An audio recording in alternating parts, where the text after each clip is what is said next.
Meron po tayo ditong sample ng itlog. Ayan. Ito po, extra large, medium, tapos small.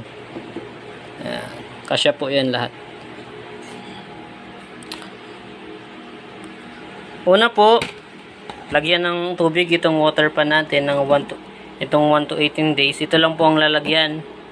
So, lagyan po natin dyan 1 to 18 days. Ayan. Lagyan po ng tubig.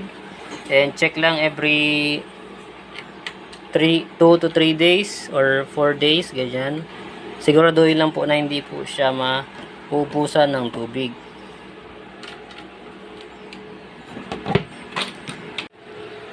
So, ulitin ko po sa paggamit ng incubator, kailangan po is preheat po muna ang incubator natin ng 20 minutes to 30 minutes. Ayan. Kapag na-preheat na po, pwede na po magsalang ng itlog. Ayan. Salang po natin ito sa kanyang setter.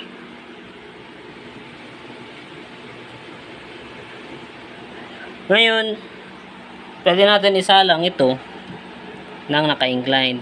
Pero kung gusto mo madali ang pagsalang, kailangan po muna natin pantayin yung setter niya. Yung tray niya. Paano po gawin? Madali lang po.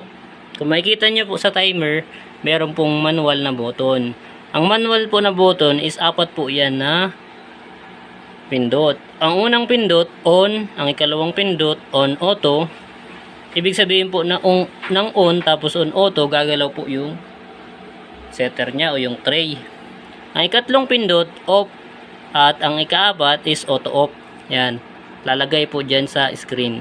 Ang ibig sabihin po ng off tapos auto off, hihinto po yung setter o yung tray. Yan. So, ilagay natin yung itlog. Pindot, unang pindot, on. Yan, on. Nagagalaw po yan. Ngayon, ikalawang pindot, on auto, gagalaw pa rin. Tapos yung ikatlong pindot, off na po yun, hihinto na. Ito timing lang po natin na pumantay yung setter. Ayan, pumantay na po yung setter. Tapos on auto. Nakalagay po sa screen is off. Sa display ng timer. Pwede na po tayong magsalang ng itlog. Ayan, salang po natin yung itlog. Ayan. Tapos, wag po natin hahayaan na naka-ganyan lang po. Pag swing niya, na ganyan lang, pantay lang. Dapat po naka fully inclined po siya ng 45 degrees. So, pindot po ulit ng manual, on, gagalaw po yan, on auto, gagalaw pa rin. Tapos, ikatlong pindot, off, ayan. Pinindot ko po sa ikatlong pindot na off, huminto na po yung setter niya. Tapos, hinintay ko po na